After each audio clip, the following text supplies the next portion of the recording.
저희가 오늘 해드릴 것들이 그러니까 올 한 해 방송 나가는 것들도 마찬가지지만 경매 시장을 전체 좀 정리를 좀 하고 내년에 좀 어떻게 될지에 대해서 좀 얘기를 좀 할 건데요. 올 한 해 경매 시장 같은 경우는 2001년 이후로 가장 많은 물량이 지금 나와 있고 또 많은 그 계약도 많이 체결이 됐고요. 또 아파트 같은 경우는 평균 낙찰가가 지금 거의 80%에 다 육박할 정도로 넘어갔습니다. 그런 이유들 자체는 기존의 실수요자들이 매매 시장으로 전환되는 부분들을 많이 기다려왔다가 그 계기가 하나 촉발된 것들이 이제 전세값 상승 부분인데, 전세값 상승하는 것이 조금 이제 민감한 부분으로 좀 작용을 하다 보니까 그런 전세값 1년 있다가 전세값을 올려주고 2년 있다가 올려주고 이런 부분들이 버티기가 좀 어려운 시점에 와 있기 때문에 차라리 매매 시장으로 가서 매매 시장으로 해서 취득을 하는 게 낫지 않느냐. 반면에 같은 매매 시장인데 일반 매매 시장에서는 많이 활성화가 안 된 이유는 역시 대출의 문제죠. 경락대출이 갖고 있는 위력을 알기 때문에 소액으로서 집을 접근할 때 이자율도 싸고 또 경락대출은 많이 나오기 때문에 그런 부분들을 서로 안고 가는 어떤 문제가 유기적으로 맞물렸다라고 말씀드릴 수 있는데, 그 부분 때문에 경매 시장이 올 한 해 되게 많이 뜨거웠고요. 여러 가지 문제가 좀 있겠지만 몇 가지를 좀 살펴보면서 키워드를 좀 잡아보고 내년 시장은 어떤 식으로 접근해야 될지, 또 어느 지역이 좋을지, 어떤 종목이 좋을지를 한번 좀 예측을 좀 해보겠습니다. 올 시장 같은데 가장 큰 문제는 실수요자가 제일 큰 문제였죠. 실수요자. 이 실수요자 같은 경우는 기본적으로 전세 시장이 폭등을 했기 때문에 폭등으로 인해서 매매로 돌입하는 이런 부분이 많았는데, 이 매매도 대출 문제에 있어서 방금 말씀드린 경락으로 다시 가야 된다라는 그런 귀결이 나오거든요. 전세값이 폭등했던 이유 중에 하나는 물량이 뭐 많이 적거나 이런 문제가 아니죠. 전세값이 폭등한 이유는 양극화가 가장 큰 문제고요. 전세값 폭등의 가장 큰 축이 양극화하고 그리고 대출이죠. 여기서 말하는 대출은 이제 전세자금 대출이죠. 전세자금 대출. 이 양극화가 가져온 가장 큰 문제점에서는 소득의 문제고요. 소득 불균형. 전세자금 대출에서는 우리가 이제 서브프라임이라는 과거의 서브프라임이라는 원인이 있었다는 거죠. 어떤 한 원인이 몰려있을 때 그 한 원인으로 인해서 정책이 바뀌거나 시장에 나가면 예측이 좀 가능한데, 원인이 2개 이상이 섞여버리게 되면 예측이 좀 불가능해지고 어떤 게 주도적이냐에 따라서 시장이 좀 바뀌게 됩니다. 소득 불균형 문제는 아주 오랜 지속을 갖고 왔던 거죠. 저희가 저성장으로 들어온 다음부터 2008년 이후부터 계속 저성장으로 깔리니까 그 다음부터 월급으로 받는 월급 금액 자체가 증가가 되지 않는다는 거죠. 직장인들이 급여가 동결이 되다 보니까. 보통 자영업 하시는 분들은 더하고 직장인들은 급여가 동결이 되다 보니까 수급이 들어오는 부분들은 정해져 있었는데 물가상승률이 계속 올라간다는 거죠. 그렇기 때문에 기존에 만약에 월 200을 받았던 사람이 생활비를 충당하는 부분들이 점점 더 높아지고, 또 주거비로 나가는 비용들도 점점 높아지다 보니까 자기가 먹고 사는데 좀 빡빡한 거예요. 그런 부분들 때문에 힘들어지니까 이 부분에서 잘 사는 사람들은 계속 잘 살게 넘어가고, 그렇지 않은 사람들은 계층이 좀 심화된다는 거죠. 근데 잘 사는 사람들은 주로 월세가 많죠. 월세를 받는 사람이 많은 거고, 그렇지 못한 사람들은 월세를 내는 사람이 많아지는 셈이 되는 거죠. 받고 올라가는 거죠. 이런 부분들 때문에 월세의 부담 능력이 너무 세지니까 안 되겠다. 전세를 차라리 목돈을 놓고 세를 안 내고 버티는 수준으로 가자라고 해서 전셋집으로 오히려 반대로 전세를 전환되는 숫자가 좀 많이 있었어요, 과거엔. 근데 전세 문제가 2년마다 한 번씩 전세금이 올라오는데, 올라오는 그 텀을 봤더니 이분들, 이 월세를 받던 사람들이 월세 부담 능력을 이제 월세 내는 사람들이 좀 적어지다 보니까 그런 부분들 메꾸기 위해서 전세가를 높이게 되는 거죠. 나도 그럼 전세를 전환해서 전세 가격을 높이겠다. 월세 50만원에서 10만원 높여서 60만원 받는 거와 전세 5천에서 전세 8천을 올리는 거하고 완전 다른 문제예요. 3천만 더 받아도 물론 자기도 자기 집을 대출을 받아서 있기 때문에 자기 집 대출금도 올라가니까 그런 부분들도 메꿔야 되는 형편이 생기죠. 왜? 소득이 안 나오니까 가지고 있는 가용 금액이 없는 거죠. 결국은 있는 담보를 높여갖고 담보력으로 메꾸고 또 높여서 또 메꾸고 자기가 갖고 있는 집대 담보력도 높이고 계속 담보력이 높아지는데 그런 부분들이 양극화를 통해서 이 계층이 완전히 갈라지는 현상이 나오니까 전세 가격이 계속적으로 올라가는 거죠. 저희가 전세 가격 대책이 어렵다라고 얘기하는 거는 무슨 처방을 해서 이게 올라가는 문제가 아니라 전체적으로 돈을 벌 수가 없으니까 있는 걸로 인해서 더 가격을 높일 수밖에 없는 상태가 올라오는 거죠. 물론 이제 없는 사람들은 더 쫓아가야 되기 때문에 죽어라 집이라도 하나 있어야 되기 때문에 거주하는 경우에 더 많이 투자를 하는데 그 사람들이 만약에 전세를 월세로 전환하는데 쉽게 동의를 해서 자기 집이 1억인데 3천에 50짜리를 바꾸겠다라고 한다면 그 순간에 7천만 원의 목돈이 다시 들어오기는 하지만 그 목돈을 가지고 자기가 계속 비용으로 지출해야 된다는 문제가 생기기 때문에 돈을 까먹는 셈이 되는 거예요. 전세입자들은 어떻게든 그 목돈을 지키기 위해서 차라리 좀 더 전세를 하고 나면 경기가 좋아지겠지라고 생각을 하니까 계속 전세를 요구했었는데 위에 있는 사람들은 전세를 높이지 못할 거면 그냥 월세를 줄여라 이런 압박이 나오기 때문에 이 계층상에서 계속 반발이 생기는 거죠. 이거를 해결할 수 있는 방법을 찾다가 도저히 안 된다. 이제 국가가 나서라 얘기를 했더니 국가는 나설 수 없죠. 돈이 없으니까. 그래서 국가 대신 국가 인척하는 은행들에게 책임을 전가해서 나오는 것들이 바로 전세자금 대출입니다. 그러면 은행들은 대출할 곳을 찾아서 자기들이 예대 마진을 먹는 건데 서브프라임 은담부터는 담보력이 너무 없어진다는 거죠. 집 자체가. 그러니까 다른 곳에서 돈을 가져와야 되는데 기업 대출에서 가계 대출로 전환됐고 가계 대출 중에서 이제는 그 가게 안에 살고 있는 임차인 대출로 넘어가는 거예요. 임차인 대출 중에 가장 쉽게 할 수 있는 게 바로 전세자금 대출이죠. 임차인이 두 가지, 전세 임차인과 월세 임차인을 나누는데 월세 임차인은 보증금이 적죠. 전세 임차인은 보증금이 높고 오히려 어떻게 보면 가게에 있는 그 집의 임대인보다 집주인보다 돈을 더 많이 갖고 있는 사람이 생기는 거죠. 집이 만약에 1억이면 전세가 5천이다 그럴 때 그럴 경우에 대출이 없을 경우에는 5천을 이 사람이 갖고 있고 나머지 5천에 대한 가치를 이 사람이 갖고 있는 건데 그 5천이 7천이 되면 7천을 얘가 갖고 있고 3천을 얘가 갖는 거기 때문에 전세가가 높다는 얘기는 집 가격 자체에서 가치보다는 가격 중심으로 더 많이 몰렸다는 얘기가 됩니다. 그렇게 되다 보니까 전세자금 대출은 이 집을 담보로 하는 거기에는 이 임대인의 담보력은 점점 떨어지고 임차인의 담보력이 높아진다는 거죠. 그래서 그럼 여기를 대상으로 대출하는 게 돈이 더 낫겠다라고 해서 얘한테 요렇게 대출을 해주기 시작하죠. 그냥 대출해주면 안 되니까 야 내가 대출을 해줄 테니까 네가 조금 더 높은 집에 전세를 사라. 좋은 집에. 어차피 집을 옮겨가야 되는데 매매 시장은 안 올라. 그랬더니 방 2개 있는 사람이 방 3개짜리로 가면서 전세 만약에 뭐 예를 들어 5천이다. 그러면 여기서 7천을 넘어가는데 괜찮아. 네가 5천 갖고 있지만 내가 여기서 2천 정도는 대출을 해줄게. 그럼 너는 그냥 5천 있는 상태에서 나한테 대출을 받아서 3천짜리 더 높은 집으로 가고 이 2천에 대한 이자는 지금 어떻게 싸니까 최저금리니까. 그리고 이 부분은 저금리를 더 맞추려면 정책 대출로 가야 되니까 이건 어떻게 국가에서 야 서민 대출이면 더 싸게 해줘라고 해서 4%, 3%대로 미만은 묶어라. 이 정도만 해준 거죠.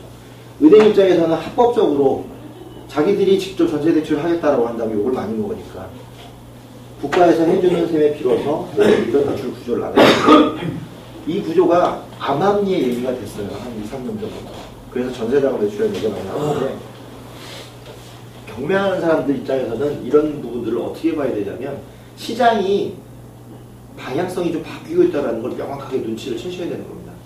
기존에 있는 것들은 우리가 그러니까 경락을 해서 물건을 사서 임차를 놓으면 우리가 임대인이 되지만 이 부분에서는 임대인도 사실상 실질적인 임대인이 될 수는 없다는 거죠. 내가 집을 하나 낙찰받았는데 전세 입자가 들어와요. 과거에는 대출이 껴도 들어오고 다 했는데 이제 대출이 끼면 안 들어오죠. 또 대출이 없는 상태에서도 임차인이 들어와서 동의서를 써달라고 해요. 전세자금 대출을 받아 들어올 거니까. 물론 내 입장에서 들어오는 게 편하지만 결국은 내 물건 자체에서도 이 담보력을 이제 은행 쪽에다 더 많이 의지해야 된다는 얘기가 생기죠. 그래서 결국은 시장이 가치가 떨어지면 경락대출로 받은 그 물건 자체도 가치가 떨어지는 거예요. 결국은 시장이 위험해지고 있다는 건데 반면에 똑같은 패턴이지만 그래도 경매를 해야 된다라고 하는 입장에서는 일반 매매 정상적인 거래가로는 대출도 안 나오지만 그래도 조금 떨어진 가격에 진입 자체가 조금 떨어진 가격에 들어간다면 손해보는 1, 20% 낮게 샀을 때에는 그만큼의 손해보는 부분은 없지 않겠느냐. 어차피 임대를 놨을 때 월세를 놓게 되면 월세로 받는 수익은 정해져 있지만 나중에 내가 팔 때 시세 차익은 바라지 않아도 손해는 보지 않지 않겠느냐. 월세에서 이자를 내고 남은 돈을 운용수익으로 따지면요. 그래서 이제 슬슬 운용수익 개념이 나오기 시작을 해요.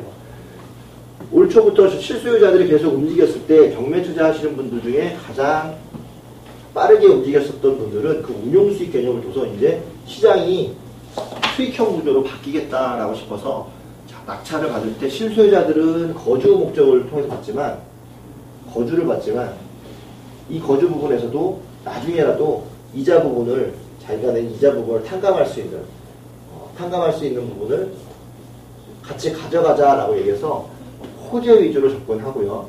지역 위주로 접근하기 시작합니다. 아직 호재가 살아있다고 생각하고 반면에 투자자들 입장에서는 호재 이거는 못 믿겠다라는 거죠. 내 돈을 투자했는데 리스크는 호재는 사실은 있지만 팩트는 정해져 있지만 이게 과연 실현 가능성이 있느냐 부분은 뭐하고 비례된다? 기간하고 비례된다는 거죠. 이 기간이 어설프게 걸쳐 있는 거예요. 대선 기간이나 뭐 지방자치 선거 기간이나 이미 지금 박근혜 정부 3기가 다음 내년부터 들어갈 텐데 가장 정책이 잘 실효되는 게 3기 정도 때인데 3년차 되는 때에서 정책이 실현되는 그 호재들이 있으면 국책사업이 있으면 되겠지만 지금처럼 민영화나 하는 것 가지고도 많이 많잖아요. 덴모도 많이 하고 이런 것들이 기간을 자꾸 늘려주는 그런 효과를 갖고 오기 때문에 이것도 믿을 수 없다는 거죠. 투자자들. 실수요자는 그냥 살면서 어쨌든 늘어앉으니까 상관없는데 투자자들은 제일 무서운 게 이런 부분이죠. 이게 어느 정도 기간을 갖고 하냐. 이 기간. 왜? 나는 여기서 뭘 차야 되냐면 투자 기간을 가져야 되기 때문에 투자 기간 대비했을 때 투자 기간이 짧고 수익이 높으면 훨씬 좋은데 수익은 일정하게 나온다고 하죠. 투자 기간이 길어지면 이 소리 말하면 투자자도 묶이는 셈이 되는 거죠. 그래서 이 기간에 대한 염려를 많이 하다 보니까 안 되겠다. 무조건 월세로 가서 세가 많이 나오는 지역에 안정적으로 가고 덩치는 줄여야 되겠다. 크기는 줄이자. 라고 해서 쉽게 말해서 원룸 투자들이 나오기 시작합니다. 그래서 원룸이나 투룸 위주인데 지역은 대학가 위주나 아니면 공장, 산업단지 위주, 역세권 위주로 나오죠. 자, 이런 것들이 어디 있느냐를 봤더니 통으로 나오는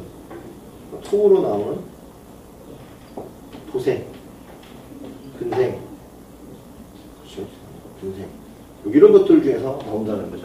그럼 경매가 한번 나오려면 대출 건축을 했을 때 짓고 나서 거치 기간이 2년에서 3년 정도 걸리는데 그때까지 이자 상환이 안 됐을 경우에 실행이 되는 문제가 생기는데 그러다 보니까 2011년, 2010년, 2012년 다 이 정도 물건 중에서 조금 더 알겠으면 2008년 이 정도 물건 중에서 도시형 생활주택 한참 붐 일었던 것들이 통으로 나온다든가 강남 쪽에서는 송파 쪽에서 투룸 위주로 된 좀 큰 평수, 좀 큰 가격대 물건들이 나온다든가 그렇게 되는 거죠. 위치가 너무 좋아서 봤더니 투룸이에요. 이 언제 됐더니 2008년도나 2009년도 신축이 된 거야. 알고 봤더니 도시형 생활주택이던가 아니면 단독주택을 개조한 다세대 주택이던가 그런 게 나오는 거죠. 방 구조는 3개짜리는 안 나오고 대부분 다 하나 아니면 2개. 결국은 그건 결국은 원룸이나 투룸에 대한 월세 수익을 기대하는 그런 투자 방식으로밖에 못 가겠구나. 왜? 이런 물건들은 그나마 좀 가벼우니까요. 개별로도 나오지만 통으로 나와도 운영하기가 좀 편하거든요. 많이. 한 4억에서 6억대 사이 정도에 다가구나. 7억에서 9억대 사이에 통건물이나 아니면 아예 한 1억 5천, 1억이나 1억 5천대에 뭐 투룸 정도, 좋은 지역의 투룸 정도 그런 쪽에다가 초점을 맞추게 되는데 수익률은 싸면 7%, 비싸면 13% 정도 이 정도만 나와도 투자할 만하다라고 해서 투자자들이 이제 움직이기 시작을 했습니다. 올 초에 계속 나왔던 문제들은 바로 이런 부분들 때문에 투자 패턴들이 계속 바뀌고 있다는 얘기예요. 결국은 그 문제가 물건이 좋고 뭐 다른 게 좋고 이런 게 아니라 대출하고 이자율 때문에 문제가 생기는 거고 소득이 계속 불균형되기 때문에 그 소득 불균형에서 오는 부분들을 어떻게 나중에 해소할 거냐 해서 이거를 월세로 충당하자라는 바람들이 불었고 그게 돈이 많으신 분들은 그런 생각을 안 하죠. 돈이 많으신 분들은 주식을 해요. 30억, 20억씩 있는 분들은 이런 거 안 해요. 손이 힘들어서 그냥 클릭 몇 번 해갖고 좀 벌고 좀 쉬었다가 좀 벌고 근데 애주간하게 있는 한 10억. 10억이 큰 돈인데 그분들한테 좀 애주간하게 있는 거죠. 이거를 잘못 넣으면 반토막이 나고 주식으로 잘 넣으면 뛸 수 있는데 클릭하기 너무 부담스러운 분들한테는 차라리 안정적으로 하는 게 낫다라고 해서 실소유자나 투자자 위주 나올 때 실소유자는 거주 위주로 좀 보고 호재 위주로 보고 이쪽에서는 월세 위주로 지역 위주로 보더라. 이런 부분들이 올 초에 나왔던 특징 중에 하나입니다. 자, 이래서 이분들이 투자를 들어갔는데 덕분에 이분들은 그렇다고 쳐도 요분들 덕분에 이분들이 굉장히 많이 나와서 주로 가장 쉬운 게 아파트니까 아파트 가격이 1월부터 11월 사이에 보시면 약 70%, 77%? 79% 사이를 계속 상회하면서 낙찰가가 일어나요. 그러다 보니까 뉴스에서 2001년 이후로 물량도 많지만 가장 많이 낙찰도 되고 아파트 같은 경우는 거의 높은 가격에 낙찰이 된다라고 해서 이런 경우는 실소유자로 가야 되지 않느냐 이렇게 얘기를 하는데 제가 보기에는 실소유자도 있고요. 아파트 같은 경우에 지금 투자자분들도 굉장히 많이 계셔요. 투자자분들은 어떤 걸 노리냐면 아까 말씀드린 자기 금액대가 애매하기 때문에 주로 이 월세 나오는 지역하고 월세는 뭐 어차피 아파트 월세가 조금 낮은 상태인데 원룸보다는 지역 위주로 봐서 지역 중에서도 개발 가능이나 아니면 교통 호재나 이런 걸 보는데 개발 가능은 올 초부터 계속 나왔던 게 수직 증축 리모델링 같은 그런 부분들이에요. 수직 증축 리모델링 같은 경우는 사실상 미끼 상품이거든요. 정부에서 내놓은 미끼 상품이에요. 왜냐하면 재건축이 올 초부터 거래가 굉장히 많이 됐어요. 재건축 단지들이. 재건축 단지들이 한번 거래되면 그 일대 자체가 다 흔들려요. 그만큼 랜드마크 상품이기 때문에. 근데 강남에서 이제 강남 삼익 재건축도 그렇고 가락도 그렇고 압구정속도 다 거래가 되기 시작했어요. 음마도 이제 나온다고 얘기하는 게 그 이유가 뭐냐면 이제 막을 만큼 막아놨는데 실질적으로 거기를 개발하지 않고서는 다음 정부, 이번 정부 때도 그렇고 다음 정부도 부담이 크다라는 거죠. 그렇기 때문에 재건축이 거래가 되기 시작하는데 재건축이 거래가 시작하니까 재건축이 다 어디에 몰려있냐? 강남에 몰려있어요. 욕을 많이 먹죠, 강남에서. 그리고 강남의 재건축이 거래가 되기 시작하면 전체적인 시장이 다 들끓기 때문에 이걸 분산하기 위해서 나오는 정책들이나 그런 얘기들이 바로 수직증축이죠. 수직증축 같은 경우는 뭐 이만큼 지었는데 이만큼 더 올리면 세층이 더 올라간다, 용적률이 높아진다, 사업성이 좋아진다고 하는데 있는 집에 위에 올려봐야 그닥 좋지 않아요. 누가 좋겠어요, 이거 올린다고. 없애고 새로 세우는 게 제일 좋죠, 사업성은. 그리고 요거 조금 올린다고 시공사에 달려 들어가 봐야 원래 지었던 집에 있는 시공사들이나 이런 거지 크게 달라지지 않습니다. 하지만 이런 게 다 어디 있느냐? 일기 신도시에 있다는 거예요. 일기 신도시. 낡을 대로 낡아진 일기 신도시에 있기 때문에 그쪽에서는 좀 호재가 나올 수 있고 또 대단지에 있어요. 대단지에 있기 때문에 여론 반영이 좀 쉽다라는 거죠. 이게 내년 3월, 4월인데 지방선거가 6월이에요. 대강 많죠. 왜 나왔는지는 맞는 거예요. 사실상 경제적인 효과보단 정책적인 효과 때문에 많이 나오는 거예요. 요거 하면 지역적으로 울거먹기 딱 좋잖아요. 그럼 6월달에 대부분 여당들이 선거할 때 이렇게 들고 나가서 그 지역에 당선이 돼요. 자, 수직증축 올리는데 연내 올린다고 다 올라가겠습니까? 안 올라가요. 그러면 한 1년 좀 더 걸리고 그럼 그 후년 또 선거 또 들어오죠. 또 걸려요. 그러니까 결국은 울거먹기인데 그 사이에 어떤 게 거래가 되냐? 재건축이 거래가 됩니다. 재건축. 그래서 수직증축 리모델이 이런 문제가 나오는 것보다는 경매로 잡을 때에는 일기 신도시의 어떤 지역 아파트가 수직증축이 좋단다라고 하면 거기보다는 그 사이에 강남에는 재건축 물량이 나오는 걸 거래하는 게 더 편하다는 거죠. 그만큼 상승력도 적어요. 여기는 이미 많이 달라들어서 쉽게 올 초반기, 중반기부터 전부 다 상계동 지역에 있는 중계동 아파트들은 거의 95, 6%씩 다 찍고 갔거든요. 그건 다 요걸 보기 때문이죠. 그리고 수혜 지역이요. 분포 아파트 마찬가지고 중동 신도시 마찬가지고 다 그래요. 그 가격이 다 올라간 거죠. 과연 이게 그만큼 파급 효과가 있을 것이냐? 그거는 미지수인데 강남에 있는 재건축은 괜찮아요. 강남에 재건축 왜? 많이 떨어졌거든요. 많이 떨어졌고 그리고 실제로 입지가 좋아서 땅값이 계속 올라가요. 그전까지는 땅값을 프리미엄으로 올렸는데 이제부터 나오는 재건축도 프리미엄이 아니라 기본 땅값이 올라가요.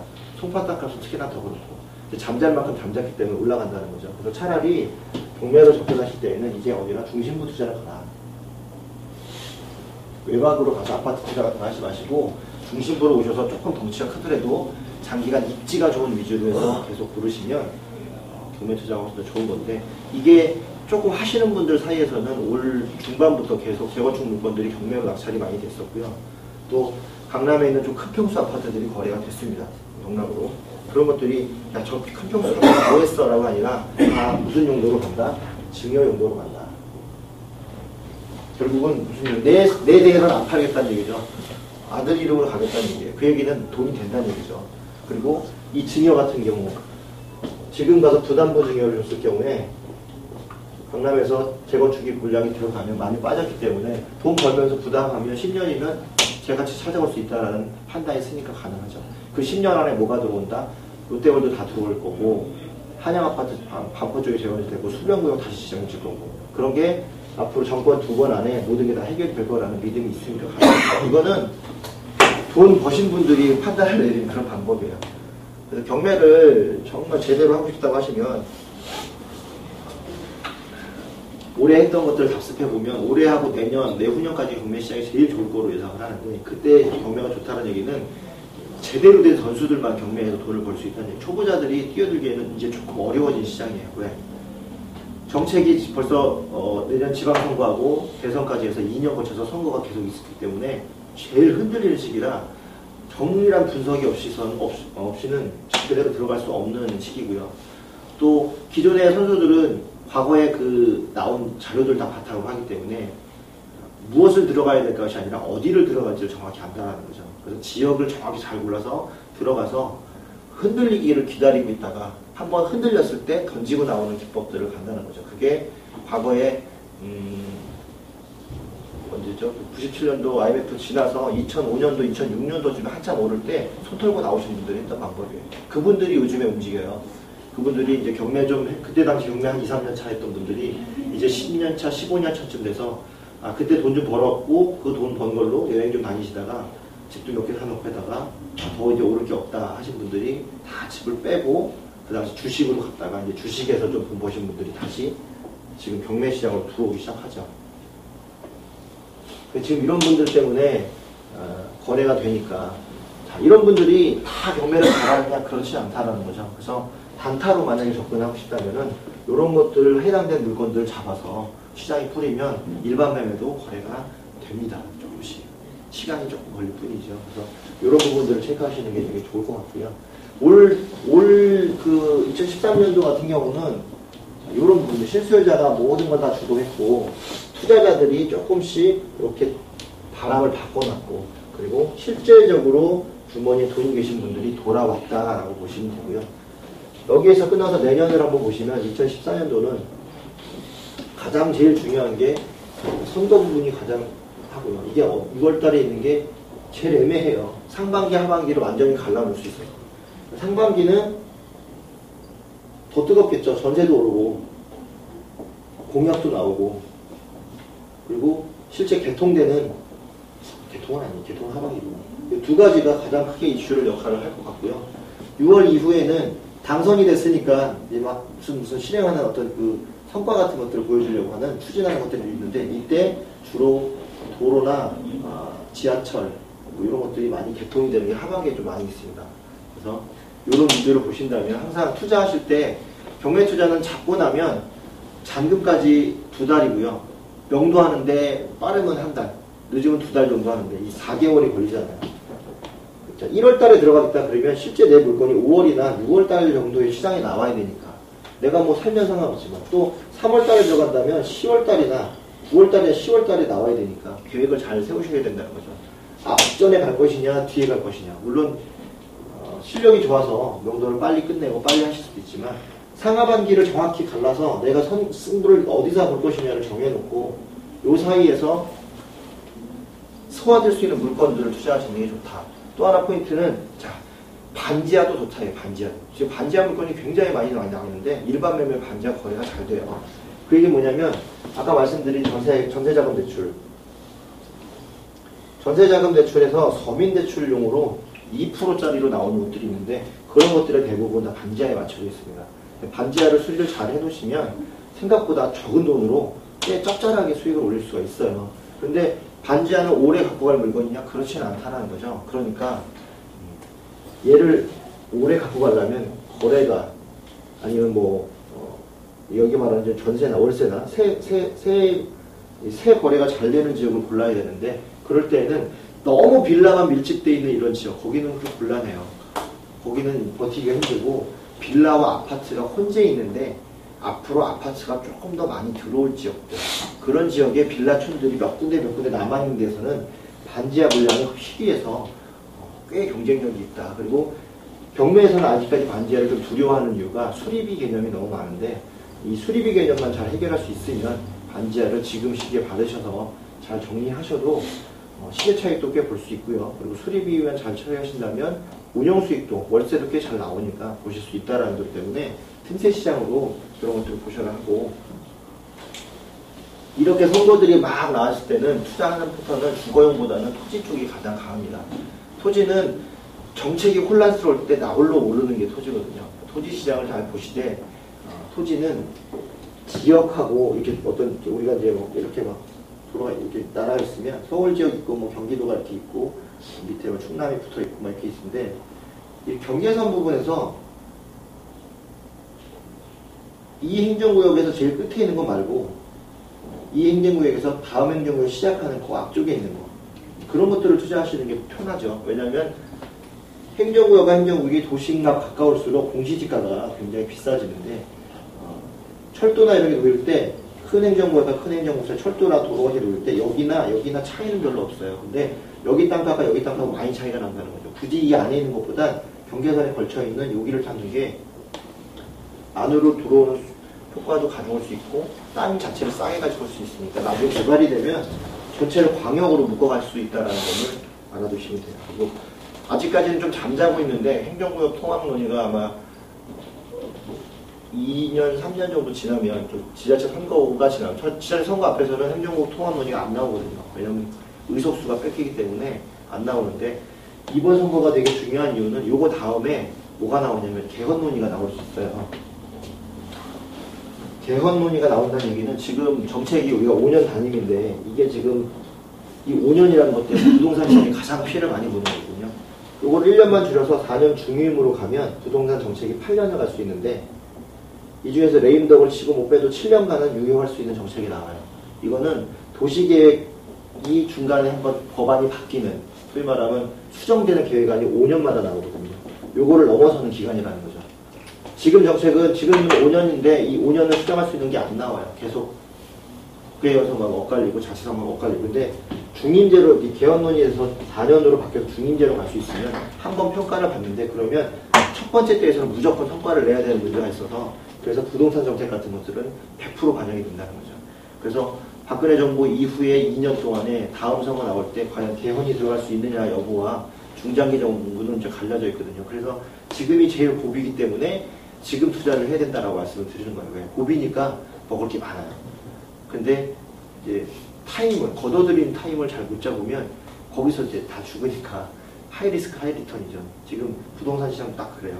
그리고 경제정책 전반적으로는 환율이나 이런 문제도 다 지금 흔들리고 있기 때문에 너무 멀리 보지 마시고 딱 3년 정도만, 정부 바뀌기 전까지 3년 정도만 보셔서 월세를 받을 수 있을 거면 길게 가시고 단타를 치실 것이면 1, 2년 안에 치셔야 되고 두 가지를 다 한꺼번에 병행하겠다 하시면 그러면 상가 위주나 토지 위주로 가셔가지고 적절하게 섞어가는 방법들을 찾아야 된다는 거죠.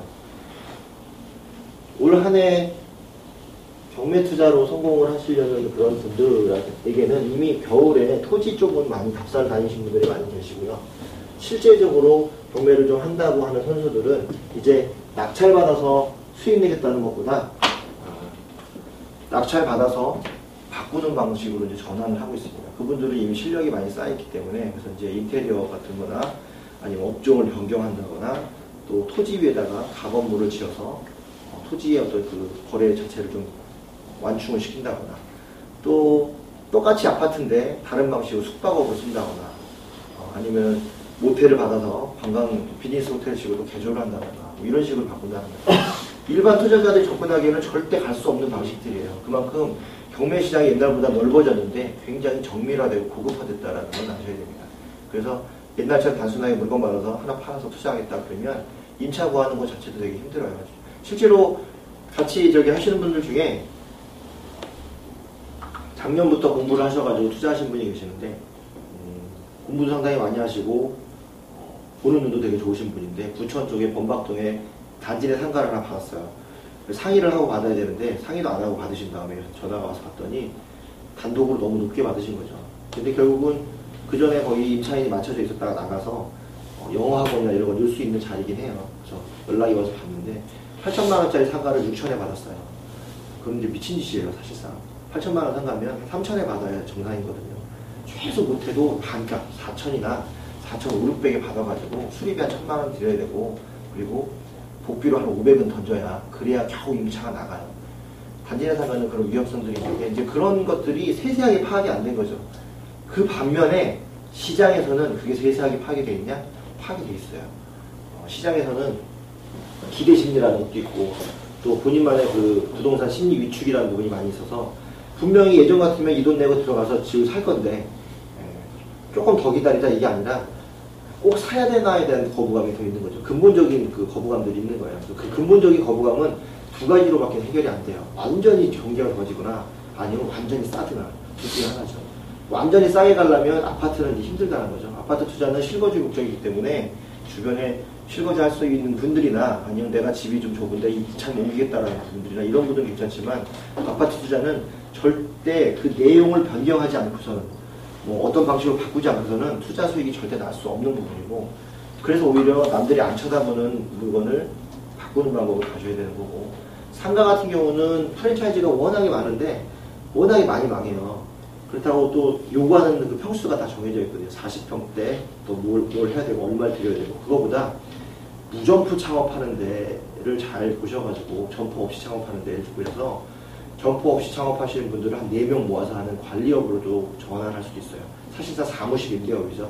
그렇게 가시면 월세도 굉장히 많이 받을 수 있고 여러 가지 방법이 있거든요. 이제는 여러 가지를 바뀌기 때문에 경매 시장도 그렇게 바뀌어지고 있다라고 판단하시면 되고요. 물건을 보실 때 단순하게 보지 마시고 좀 복잡하게 고민을 좀 하셔야 된다.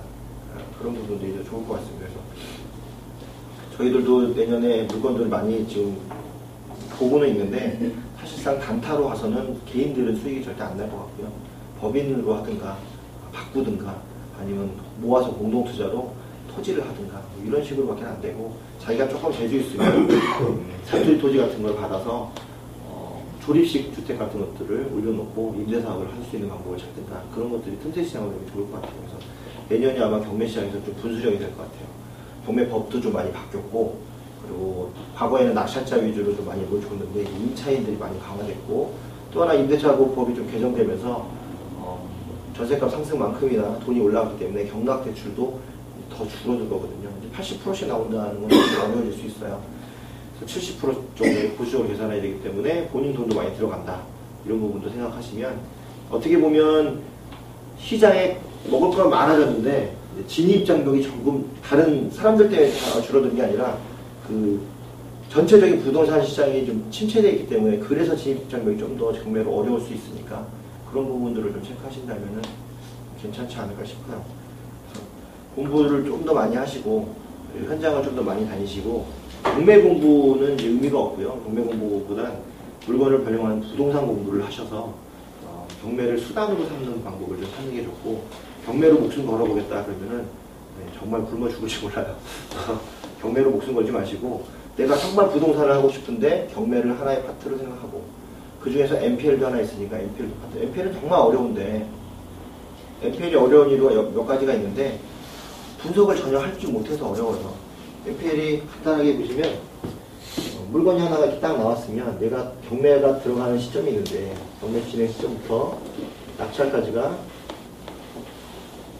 7개월이 소요된다는 건다면 MPL은 자 중간에 낙찰 받기 전에 뭐 1회, 2회 유찰을 해갖고 이걸 받았다 한다면 경매에 들어가서 전 단계고요. 요 안에서 분석을 하는 겁니다. MPL은. 근데 여기서 뭐가 되냐면 우리 정보지가 있잖아요. 정보지. 정보지는 경매 낙찰 개시 공고 나오기 한 달 전 정도? 요 정도 돼야 내용이 바삭하게 다 나와요. 근데 이때 분석을 해서 사요.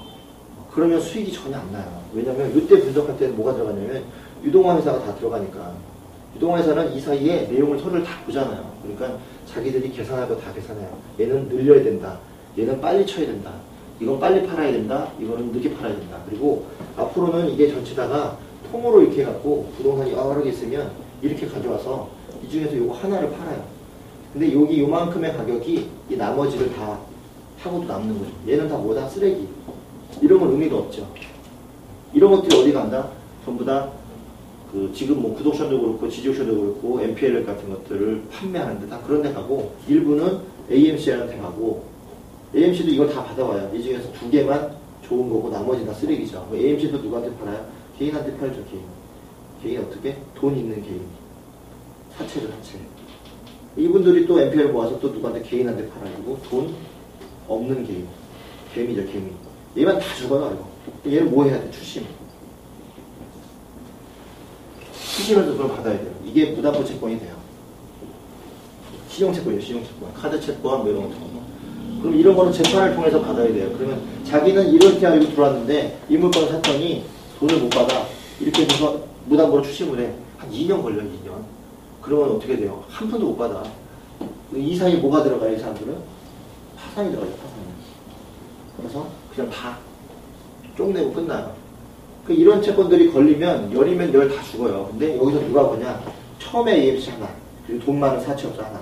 얘는 요거를 담보로 해서 받았기 때문에 배당주세 통해서 돈을 회수하니까 벌고, 얘는 요거를 받아서 넘겨서 중개해서 벌고, 이렇게 버는 거예요.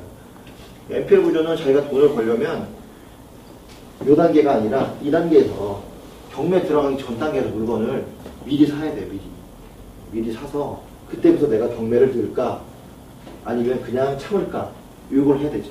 사실상 내가 1순위 근저당권자가 되는 건 근저당에서 사는 게 아니라 경매를 막 들어간 초입 단계 배당 요구 종기일 그 전에 사는가 거기가 최애 마감선이죠.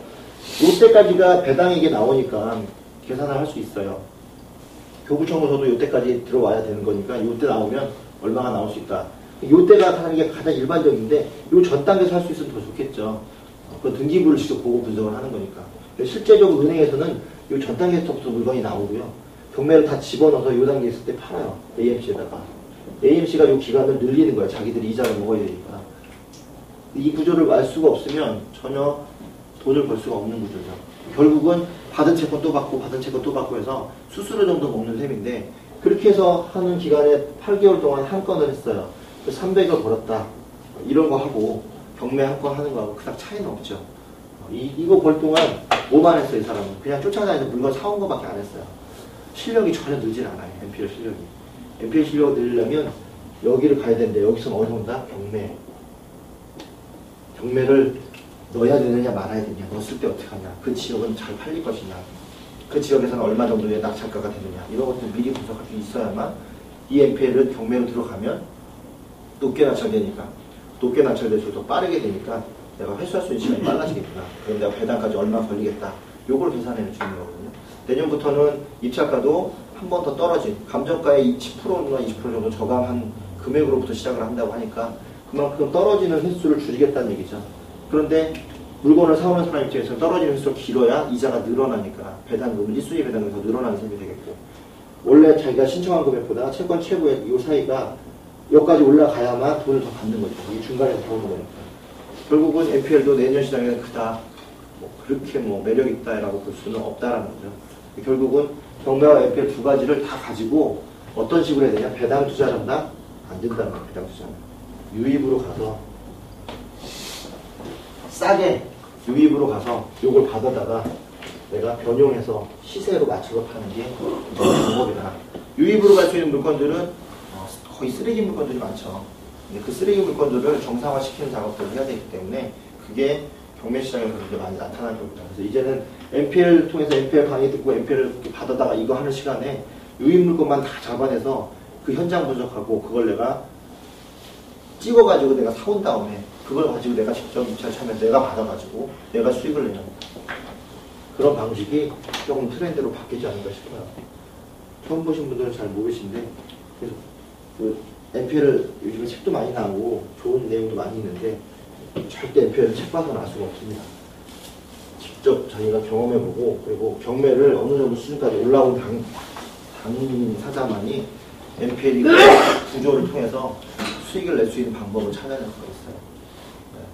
너무 교육이나 이런 데 몰려서 이렇게 좀 매몰되지 마시고 현장을 주로 가시고 또 계속 이런 물건들을 찾아서 입찰을 좀 해보시는 게, 그리고 너무 비싸면 작은 거 하세요. 작은 거 한 5천, 6천짜리 대출 좀 받으면 1, 2천 정도 들어가는 거, 그리고 팔면 똔똔 되는 거, 그런 걸 좀 연습 삼아 좀 해보시면 한 3천 정도를 연습해보시면 괜찮을 것 같아요. 날리지만 마시고 하시면 도움이 될 것 같습니다. 내년에도 성투하시고 돈 많이 버시고요. 내년에 어떻게든 저하고 같이 만나면 저희도 강의를 계속 시작을 할 건데, 그때 또 MPL과 엮여서 할 수 있는 방법들을 찾아가지고 새로운 틈새 시장을 좀 하려고 하는데, 좋은 기회 때 또 좋은 인연으로 만나뵀으면 좋겠습니다. 올 한 해 너무 고생 많으셨고요. 세미나 내년에도 계속 화요일 목요일 세미나 정기 세미나 하니까 시간 맞춰서 오시면 될 것 같아요. 아마도 계속 무료로 할지 회당 100만 원을 받을지 모르겠습니다. 이걸 열심히 잘 하시더라고요. 여기까지 하겠습니다. 네, 수고하셨습니다.